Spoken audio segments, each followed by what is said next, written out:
물론 좋은 실적이 호재로 작용하는 것은 맞지만 이게 주가 움직임의 모든 것을 설명해 주진 않습니다.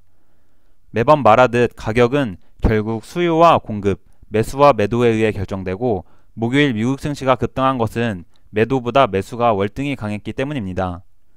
그럼 목요일에는 왜 이렇게 매수가 강했을까요?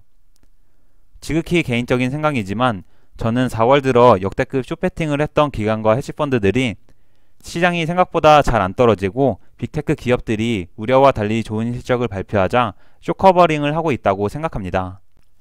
안녕하세요. 투자를 기록하는 구호겜입니다. 수요일까지만 해도 미국 증시가 힘을 못 쓰자 사람들은 또 은행위기 타령하며 벌벌 떨었는데 목요일에 빅테크들이 좋은 실적을 발표하며 급등하자 이제 은행위기에 대한 우려감은 쏙 들어가고 미국 증시가 크게 상승했습니다.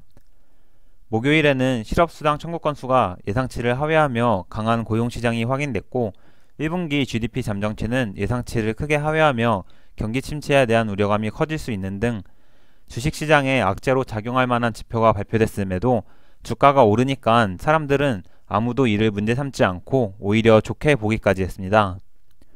이렇게 애매한 상황에서 빅테크들이 다같이 강하게 상승하자 나스닥이 플러스 2.43%, S&P 500 플러스 1.96% 상승했습니다.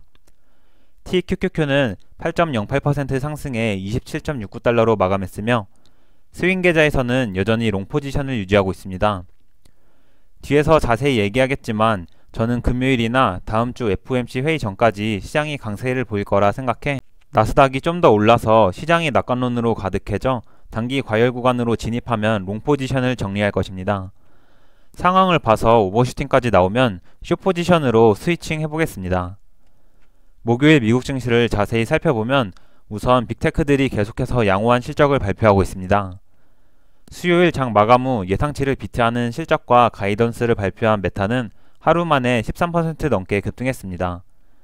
또한 목요일에는 실적 발표가 이미 끝난 마소, 구글 같은 빅테크들도 강하게 상승했고 장 마감 후 실적 발표가 있었던 아마존마저 강하게 상승했습니다. 장 마감 후 발표된 아마존의 실적은 매출과 EPS 모두 예상치를 비트했습니다. 아마존의 1분기 북미 매출은 11% 상승했고 글로벌 매출은 1% 상승했으며 AWS 클라우드 매출이 16% 상승하는 좋은 모습을 보여 애프터마켓에서 한때 8% 넘게 급등했습니다. 그러나 실적 발표 이후 이어진 어닝콜에서 클라우드 부분이 4월 이후로 크게 둔화됐으며 1분기 기준 16% 증가했던 클라우드 매출 성장률이 2분기에는 11% 언저리로 줄어들 것이라 언급하면서 주가는 애프터마켓에서의 상승분을 모두 반납했습니다. 한편 빅테크 기업들의 양호한 실적 발표로 증시가 급등하자 수요일까지만 해도 은행 위기 아직 안 끝났다고 난리를 치던 언론은 하루 만에 은행 위기가 완화됨에 따라 시스템이 안정화된다고 말하고 있습니다.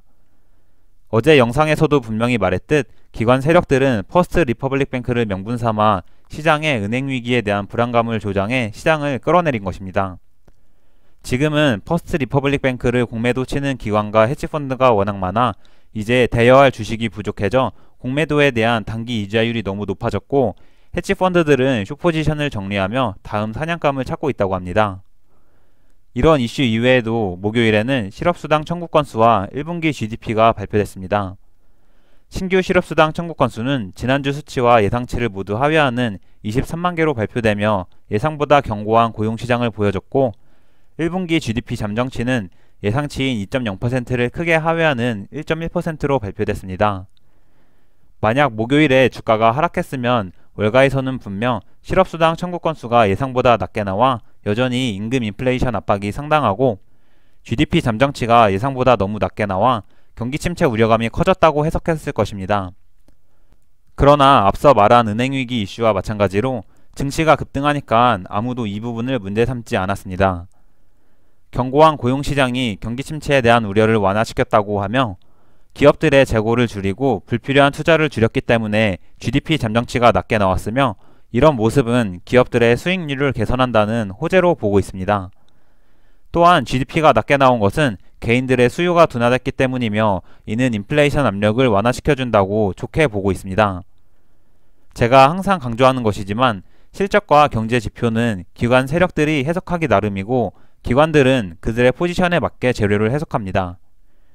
구글은 화요일에 좋은 실적을 발표했지만 그때는 별다른 움직임이 없다가 목요일에 증시가 오르니까 같이 올랐습니다.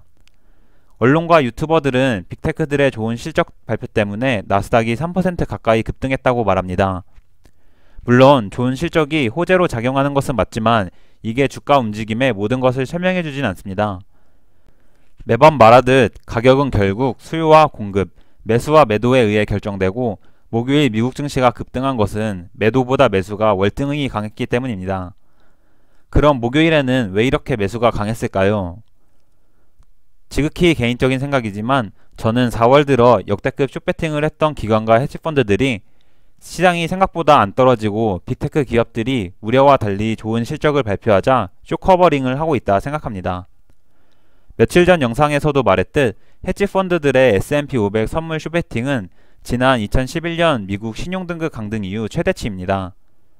그러나 이런 역대급 숏배팅과 공매도에도 증시는 좀처럼 내리지 않고 계속해서 매수세가 들어왔습니다. 이렇게 증시가 무너지지 않고 잘 버티며 빅테크 기업들이 어닝 서프라이즈를 발표하자 이제 PCE 물가지수 발표와 다음 주 FOMC 회의를 앞두고 기관들이 숏포지션을 청산하고 공매도를 숏커버링하려 매도했던 주식을 급하게 매수하고 있다고 생각합니다. 이런 관점을 바탕으로 아마존이 애프터마켓에서 상승분을 대부분 반납했지만 이는 큰 문제가 아니라고 생각하며 기관들의 숏커버링은 오늘 PCE 지수가 발표되고 나서도 계속 이어져 다음 주 FOMC 회의 전까진 좋은 흐름을 보일 수 있다고 생각합니다. 채권 시장을 살펴보면 5월에 25bp 인상을 전망하는 시장 참여자들은 다시 늘어났고 연말 기준금리에 대한 전망이 다시 높아지는 등 사람들은 향후 금리 정책을 매파적으로 전망하고 있습니다. 이에 따라 2년물 국채금리도 다시 강하게 상승해 4% 위로 올라왔습니다. 이제 애플, 엔비디아 등 일부 기업들을 제외하면 주요 빅테크 기업들의 실적 발표가 끝났고 시장은 이제 다시 물가지수와 고용지표에 집중하며 앞으로 연준이 금리 정책을 어떻게 펼칠지를 주목할 것입니다. 또한 FOMC 회의가 끝나고 6월 부채 한도 상향 만기일이 다가올수록 미국 신용등급이 강등된다, 문제없다 하며 이를 명분으로 증시는 또 변동성을 보일 것입니다. 그러나 당장 다음 주 FOMC 회의 날짜가 다가올수록 아무도 실적에 대한 이야기를 하지 않을 것처럼 이 모든 이슈들은 시간이 조금만 지나도 사람들에게서 금방 잊혀질 것입니다. 저나 다른 사람들의 단기적인 전망과 별개로 시간이 흐르면서 미국 증시는 자기 갈 길을 묵묵히 잘 갈 것입니다. 그러니 화요일과 수요일처럼 증시가 힘을 못 쓸 때 너무 속상해하지 말고 목요일처럼 증시가 급등할 때 너무 기뻐하지도 말고 시장을 초연하게 보시길 바라며 영상 마치겠습니다. 내용이 유익하셨다면 좋아요, 앞으로도 구호개미의 투자 과정이 궁금하시다면 구독, 미국 증시나 투자에 대한 의견은 댓글로 부탁드립니다. 영상 시청해주셔서 감사합니다.